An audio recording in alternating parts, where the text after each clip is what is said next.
I am going to deliver a new chapter that is about industrial air conditioning. Industrial air conditioning is very important for the industries.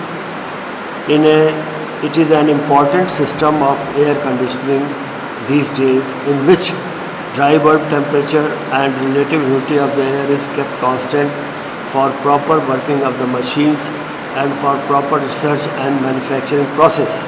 ठीक है, जहाँ पर machines लगे होंगे वहाँ पर हमको जो है इंडस्ट्रियल एयर कंडीशनिंग यूज़ करने के लिए हमें टेम्परेचर का, ड्राई बल्ब टेम्परेचर और रिलेटिव ह्यूमिडिटी का बहुत ध्यान रखना पड़ेगा.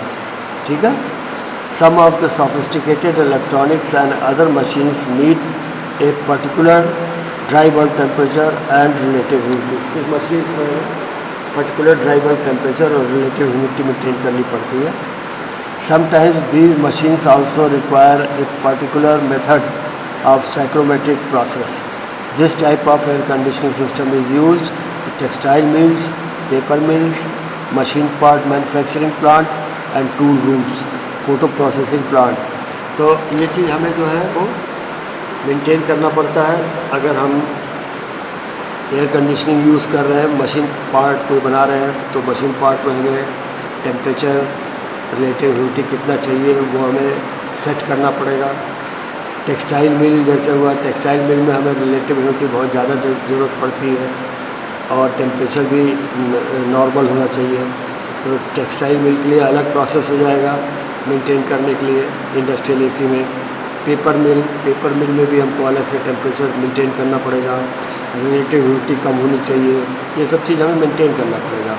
तो इसीलिए टेक्सटाइल मिल हुआ, पेपर मिल हुआ, फिर मशीन पार्ट मैन्युफैक्चरिंग प्लांट हुआ, फिर टूल रूम में भी आपको टेम्परेचर कूल रखना पड़ेगा, टेम्परेचर डाउन रखना पड़ेगा और रिलेटिव ह्यूमिडिटी भी नॉर्मल से थोड़ा सा ज़्यादा रखना पड़ता है. फिर फ़ोटो प्रोसेसिंग प्लांट, जहाँ फ़ोटो वगैरह बनाते हैं, प्रोसेस करते हैं, वहाँ पर भी फिर हमें जो है वहाँ पर टेम्परेचर और रिलेटिव ह्यूमिडिटी का ध्यान देना पड़ेगा. ठीक है. तो इस तरह से हमें इंडस्ट्रियल एयर कंडीशनिंग का जो हम प्रोसेस होता है वो हमें उसका बहुत ध्यान देना पड़ेगा. That is first part the temperature and the second part is your humidity. दो चीज़ हमको बहुत ज़रूरी पड़ती है. टेक्सटाइल मिल्स वगैरह में हमको बहुत ज़्यादा ह्यूमिडिटी की ज़रूरत पड़ती है, जबकि पेपर मिल में उतनी ह्यूमिडिटी की ज़रूरत नहीं है. मशीन पार्ट मैन्युफैक्चरिंग में ह्यूमिडिटी बहुत कम होती है. फिर उसके बाद टूल रूम में ह्यूमिडिटी बहुत कम होती है, टेम्परेचर भी बहुत कम होता है. तो इस तरह से इन सब चीज़ों का ध्यान रखते हुए इंडस्ट्रियल एयर कंडीशनिंग यूज़ किया जाता है. Now comfort air conditioning system. Comfort air conditioning क्या होता है? In comfort air conditioning system air is brought to required dry bulb temperature and relative humidity for the human health. है ना. Dry bulb temperature और relative humidity human health के हिसाब से रखा जाता है. Comfort and efficiency.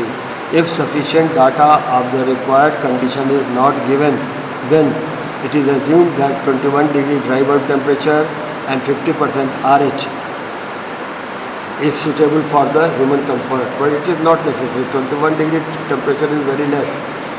Actually, it requires 25-26 degree of temperature. Then only person can feel comfortable. And moreover, that RH also, RH is 50%, it's all right. 50% RH is for human body, it is all right. But if it is varying between 50 to 60, then also it is all right. Then sensible heat factor, it is very important thing. Sensible heat factor we try to find out from the psychrometric chart. Psychrometric chart से हम sensible heat factor निकालते हैं. And sensible heat factor जो होता है वो क्या होता है? That is equal to sensible heat divided by sensible heat plus latent heat और sensible heat divided by total heat. इन दोनों का रेशियो जो होता है that is called sensible heat factor. अब साइक्रोमेट्रिक चार्ट के राइट हैंड साइड पर जहाँ पर आपका स्पेसिफिक ह्यूमिडिटी दिया है उससे बगल में सेंसिबल हीट फैक्टर की लाइन होती है, जिसके थ्रू हम सेंसिबल हीट फैक्टर जो है हम थोड़ा देख सकते हैं. फॉर रेजिडेंशियल और प्राइवेट ऑफिस यहाँ पर सेंसिबल हीट जो 0.9 के करीब होता है. फॉर रेस्टोरेंट और बिजी ऑफिस यहाँ पर सेंसिबल हीट फैक्टर 0.8 के करीब होता है. ऑडिटोरियम और सिनेमा हॉल यहाँ पर सेंसिबल हीट फैक्टर 0.7 के करीब होता है. Ball room, dance hall ball room dance hall वहाँ पर 0.6 के करीब होता है। तो हर जगह जो है सेंसिबल हीट फैक्टर जो होता है वो वेरी करता है। Now comfort air conditioning may be adopted for home, office, shop, restaurant, theater, hospital and school। comfort air conditioning हमको हर जगह ज़रूरत पड़ती है, चाहे वो हमारा ऑफिस हो, ऑफिस में लोग बैठे हुए काम करते हैं तो उनको कंफर्ट चाहिए, तभी उनसे हम प्रोडक्टिविटी निकाल ले सकते हैं।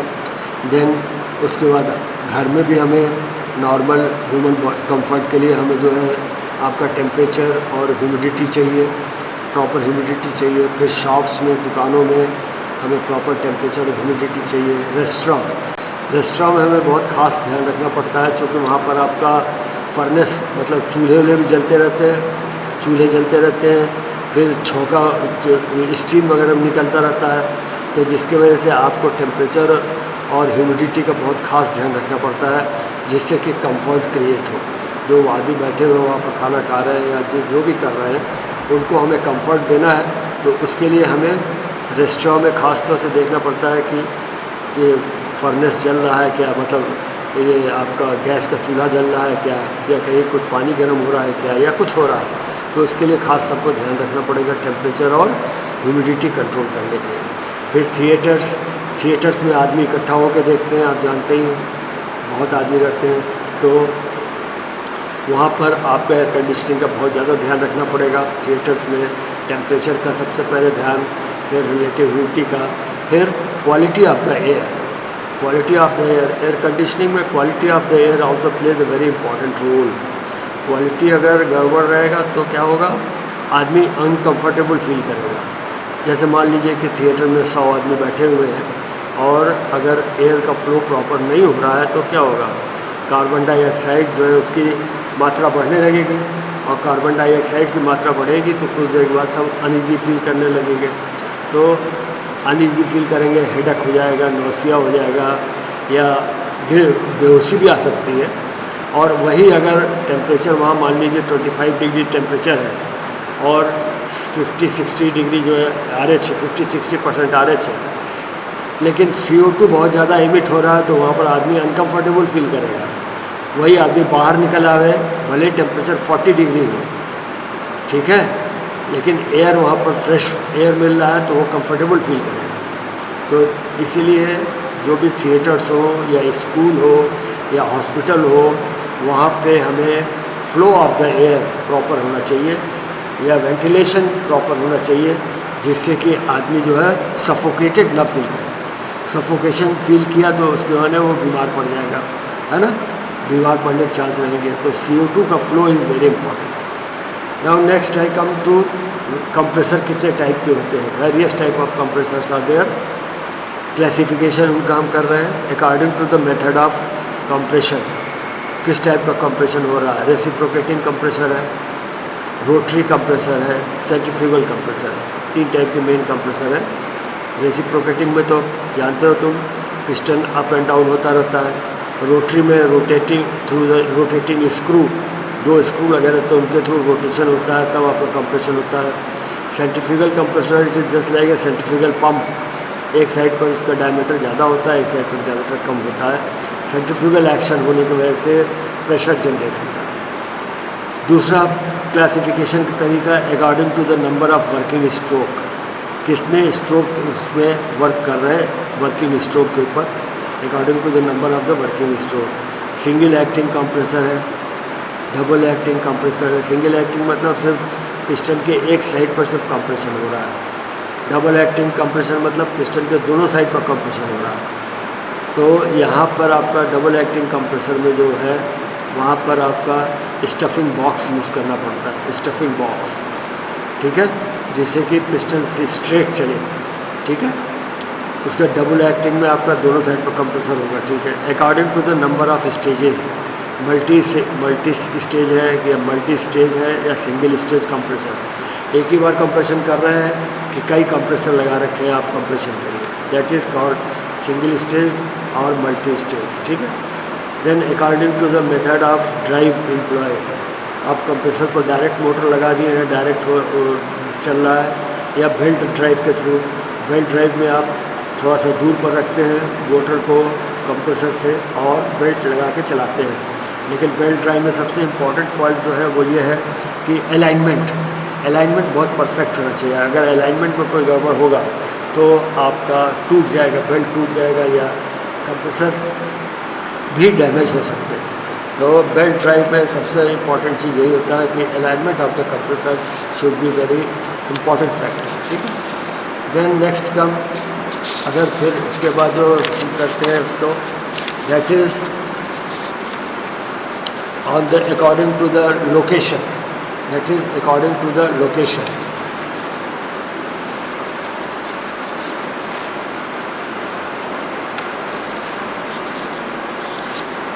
That is according to the location of the prime mover. Prime mover कहाँ पर लोकेटेड है, सेमी हर्मेटिक है या हर्मेटिक है। अब हर्मेटिक सील कंप्रेसर जो होते हैं उसमें एक ही शाफ्ट के ऊपर कंप्रेसर और मोटर दोनों एक ही शाफ्ट के ऊपर ऑपरेट करते हैं। ठीक है। और ये इनक्लोज्ड होते हैं एक बॉक्स में।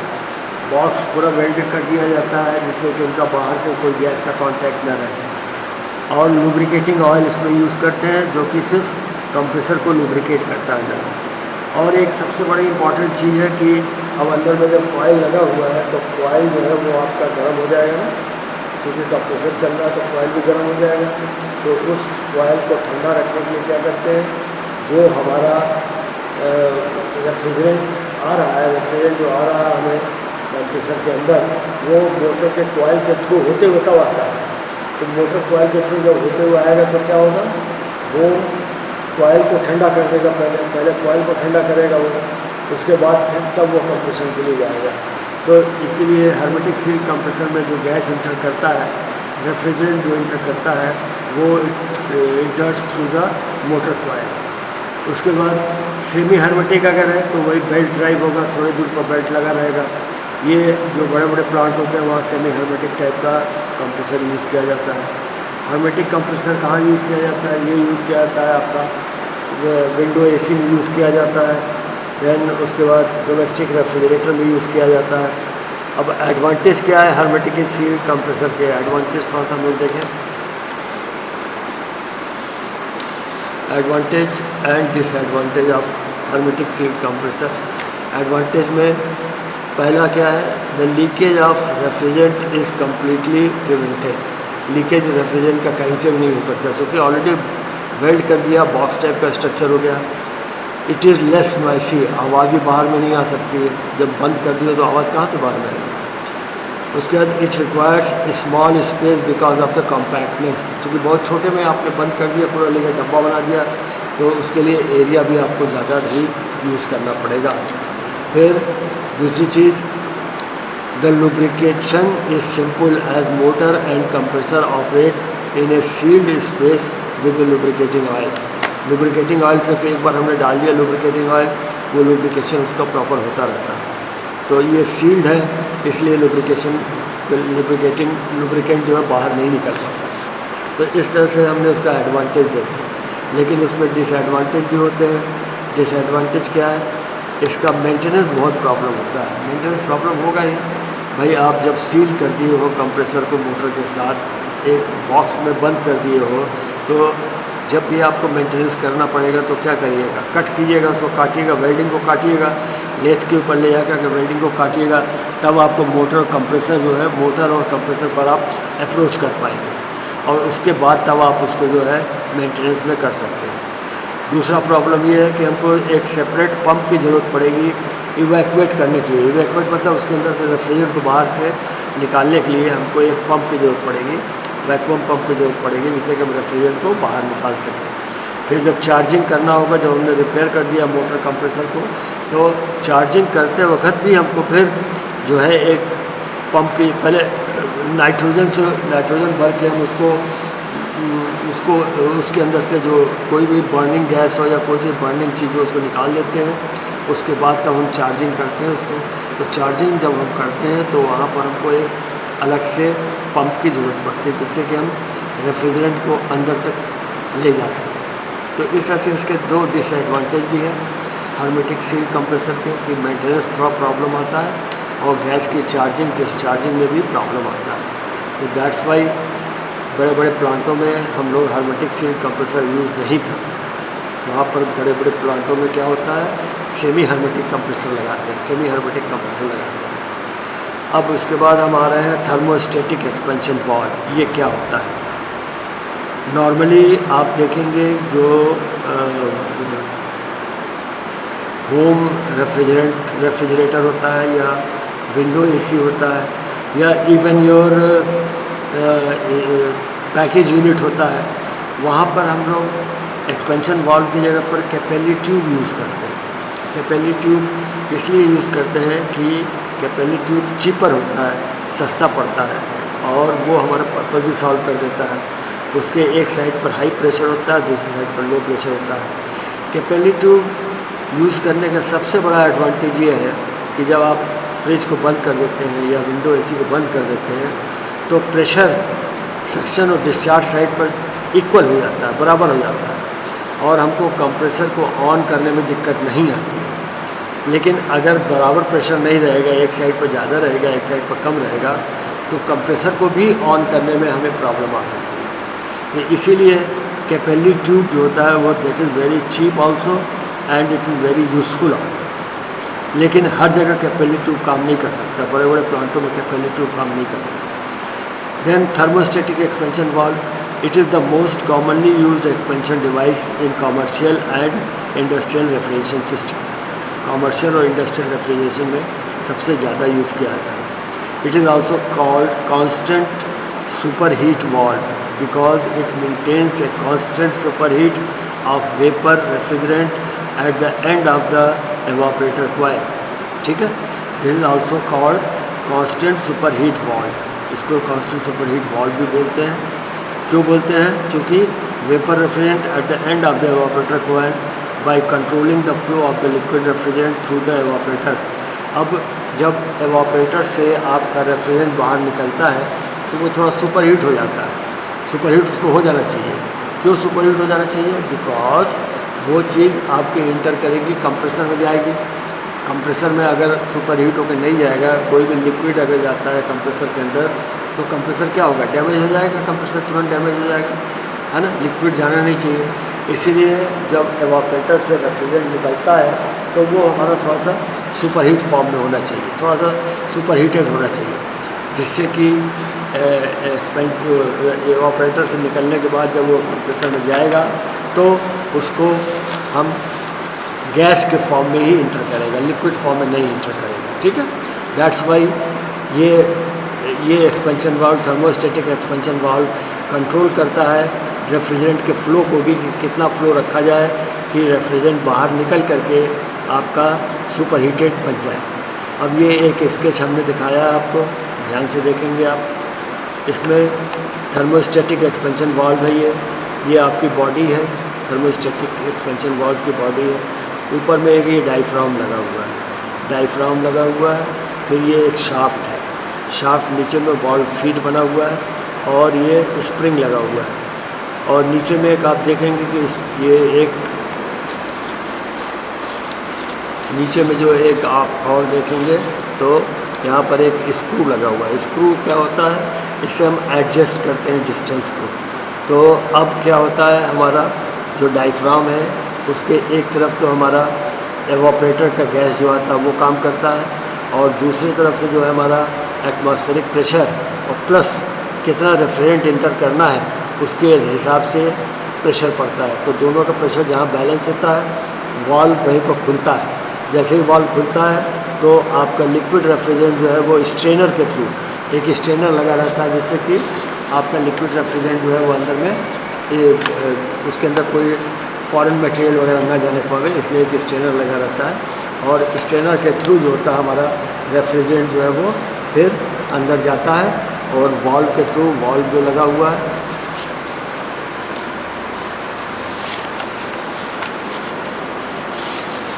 जो वाल्व लगा हुआ है, वाल्व के थ्रू, ये वाल्व के थ्रू फिर हमारा रेफ्रिजरेंट ऊपर जाता है और ऊपर जा कर के फिर ये प्रेशर पुश रॉड लगा हुआ, पुश रॉड के थ्रू अंदर से निकल के जाता है डायफ्राम पर। डायफ्राम को ऊपर नीचे होना रहता है तो उसके हिसाब से जो होता है प्रेशर यहाँ पर बिल्डअप होता है और ये अगर ऊपर नीचे जैसे ही होगा उसके हिसाब से यहाँ पर लिक्विड रेफ्रिजरेंट इंटर करेगा वॉल्व के थ्रू।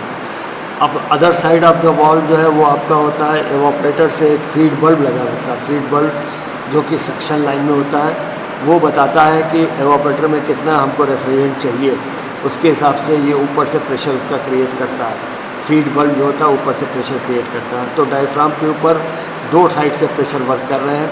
एक तो आपका प्रेशर वर्क कर रहा है फीड वाल्व के थ्रू, फीड बल्ब के थ्रू प्रेशर वर्क कर रहा है, दूसरा रेफ्रिजरेंट जो नीचे से आ रहा है दोनों वर्क कर रहे हैं। जहाँ ये बैलेंस हो जाता है उसके हिसाब से ये आपका रॉड जो है, वाल्व का रॉड जो है वो पुश रॉड जिसको बोलते हैं, वो ऊपर नीचे होता है और रेफ्रिजरेंट को अलाउ करता है अंदर जाने के लिए। अगर पीबी का प्रेशर कम है तो रेफ्रिजरेंट हमको ज़्यादा फ्लो कराएंगे और ज़्यादा फ्लो करा के तब एवापोरेटर में भेजेंगे।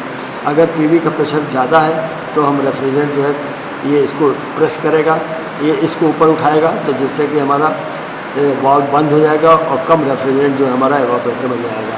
तो इस तरह से थर्मोस्टेटिक एक्सपेंशन वाल्व में जो हमारा ये लगा हुआ है, क्या बोलते हैं, डायफ्राम लगा हुआ है, वो बेसिकली वही कंट्रोल करता है कि हमें कितना प्रेशर अंदर में चाहिए, कितना हमको मूवमेंट चाहिए रेफ्रिजरेंट का। ठीक है, I think it is clear from the figure. इधर में आपका ये एवापोरेटर लगा हुआ है, एवापोरेटर का इनलेट इस साइड पर है और आउटलेट पर एक फीडर बल्ब लगा हुआ है जो कि टेम्परेचर को रीड करके प्रेशर इसी हिसाब से मेंटेन करता है डायफ्राम के ऊपर। और इस साइड से रेफ्रिजरेंट इंटर कर रहा है, स्ट्रेनर लगा हुआ है और स्ट्रेनर के बाद ये वाल्व सीट है, वाल्व ऊपर नीचे होता है, स्प्रिंग लगा हुआ नीचे में और स्क्रू एडजस्टमेंट, स्प्रिंग एडजस्टमेंट के लिए एक स्क्रू लगा हुआ है जिसको कि हम एडजस्ट कर सकते हैं। तो इस तरह से हमारा ये थर्मोस्टेटिक एक्सपेंशन वाल्व वर्क करता है, जो कि बहुत कॉमन है और बड़े बड़े प्लांटों में ये हर जगह यूज़ होता है। छोटे प्लांटों के लिए नहीं होता, छोटे रेफ्रिजरेशन सिस्टम के लिए नहीं यूज़ होता। जब जहाँ भी बड़े प्लांट आते हैं, जहाँ बड़ी बड़ी मशीनें रेफ्रिजरेशन सिस्टम लगे होते हैं, वहीं इसका यूज़ होता है। Okay, now I will discuss about the thermostatic expansion valve के बारे में थोड़ा सा थ्योरेटिकल डिस्कशन हम लोग कर लें। ठीक है, तो thermostatic expansion valve consist of A needle valve and a seat, a metallic diaphragm, a spring and an adjusting screw. In addition to this, it has a feeler or thermal bulb which is mounted on the suction line near the outlet of the evaporator coil. The feeler bulb is partly filled with some liquid refrigerant as used in the refrigerating system, है ना। Filler bulb में liquid refrigerant ही होता है। देखें इसका figure देख लीजिए आप फिर एक बार, ये फिलर बल्ब जो है उसमें लिक्विड रेफ्रिजरेंट ही होता है। ठीक है, ये इज द फिलर बल्ब ये हमारा है, इसमें लिक्विड रेफ्रिजरेंट ही फ्लो करता है जो कि प्रेशर क्रिएट करता है। ठीक है, the filler bulb is partially filled with the same liquid refrigerant as used in the refrigerating system. The opening and closing of the valve depend upon the following force. अब कौन कौन से force उस पर लगते हैं जिससे कि हमारा ओपनिंग और क्लोजिंग होता रहता है वाल्व का। The spring pressure PS acting on the bottom side of the diaphragm, the evaporator pressure PE acting on the bottom side of the diaphragm, the filler bulb pressure PB acting on the top of the diaphragm. Filler bulb से जो pressure आता है वो ऊपर diaphragm के ऊपर में act करता है और नीचे से जो आपका होता है स्प्रिंग प्रेशर और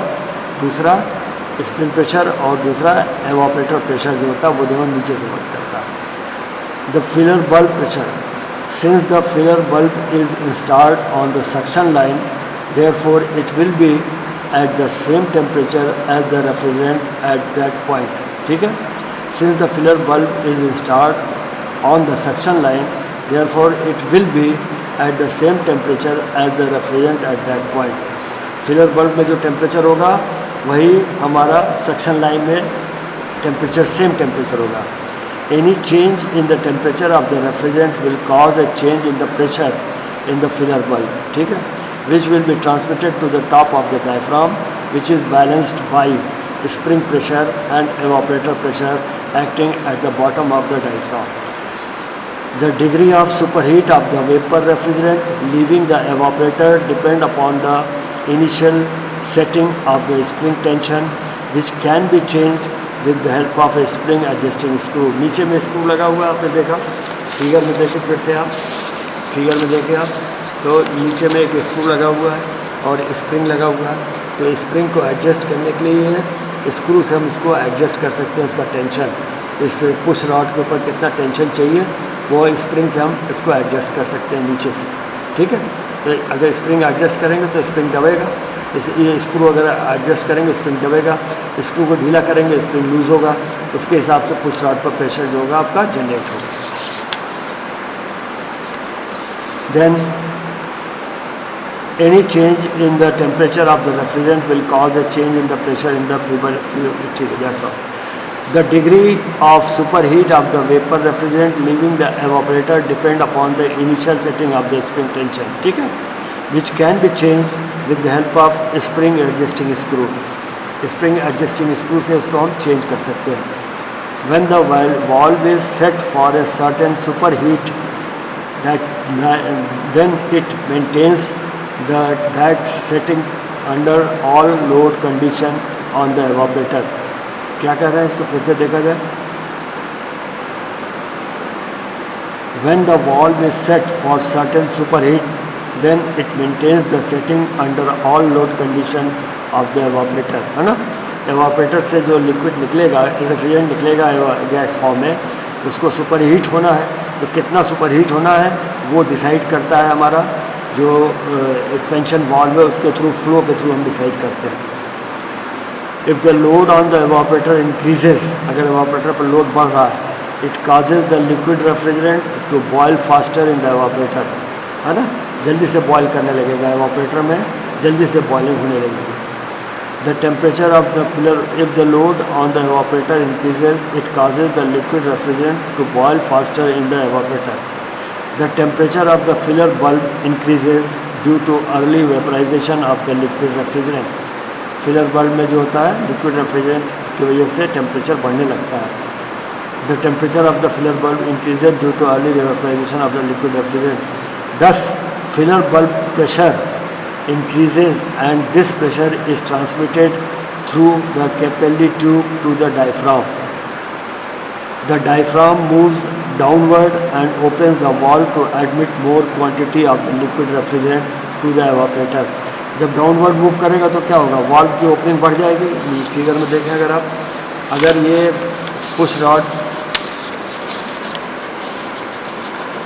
पुश रॉड डाउनवर्ड मूव करेगा तो क्या होगा, वाल्व हमारा जो है ज़्यादा खुल जाएगा। जब ज़्यादा खुल जाएगा तो रेफ्रिजरेंट हमारा ज़्यादा मात्रा में आएगा जो कि एवापोरेटर में जाएगा, ठीक है। और अगर यही पुश रॉड ऊपर की तरफ शिफ्ट कर गया तो हमारा वाल्व कम खुलेगा, तो कम खुलेगा तो हमारा रेफ्रिजरेंट कम जाएगा इसके थ्रू, ठीक है। तो इस तरह से the temperature of the filler bulb increases due to the early vaporisation of the liquid refrigerant. Thus the filler bulb pressure increases and this pressure is transmitted through the capillary tube to the diaphragm. Diaphragm को transmit हो जाता है, ठीक है। The diaphragm moves downward and opens the valve to admit more quantity of the liquid refrigerant to the evaporator। This continues till the pressure equilibrium on the diaphragm is reached। अब main चीज़ है कि हमारा कितना valve को खुलना है कितना नहीं खुलना है, वो हमारे डायफ्राम के ऊपर जब बैलेंस हो जाता है, डायफ्राम में प्रेशर जाके बैलेंस हो जाता है, तो हम डिसाइड, तब वो उसके हिसाब से हमारा जो रेफ्रिजरेंट है वो इंटर करता है एवापोरेटर के लिए। तो मेन हमारा कहने का मतलब ये है कि हमारा जो स्केच हम एक बार फिर देखते हैं, हमारा जो प्रेशर डायफ्राम हमारा बैलेंस पोजीशन में जब पहुंचता है तभी हमारा ऑपरेशन जो होता है वो, मतलब तभी हमारा जो होता है ये रेफ्रिजरेंट फ्लो जो होता है वो प्रॉपर होता है। तो ये डायफ्राम पर प्रेशर वर्क करता है, नीचे से एक तो वर्क कर रहा है और दूसरा ये फिलर बल्ब का प्रेशर वर्क कर रहा है। जब दोनों बैलेंस होते हैं तो उसके हिसाब से इसका ओपनिंग जो होता है वो एडजस्ट होता है। इस ओपनिंग को हम नीचे से भी एडजस्ट कर सकते हैं, we can adjust it from the bottom also. अगर हम स्प्रिंग का टेंशन बढ़ा घटा दें तो हमारा ये इसका ओपनिंग जो है वो बढ़ घट सकता है और उसके हिसाब से रेफ्रिजरेंट जो है ज़्यादा या कम फ्लो कर सकता है एवापोरेटर के थ्रू। तो एक साइड पर तो प्रेशर हुआ हमारा रेफ्रिजरेंट का और दूसरे साइड से प्रेशर हुआ फिलर बल्ब का। दोनों प्रेशर जब वर्क करते हैं, जब बैलेंस होता है, तब जा कर के आपका जो है, जब बैलेंस हो जाता है तब जा कर के आपका फ्लो ऑफ द रेफ्रिजरेंट होता है वो प्रॉपर होता है, स्टेडी स्टेट आता है और कूलिंग इफेक्ट अकॉर्डिंगली इसके बन जाता है। Thank you, that's all.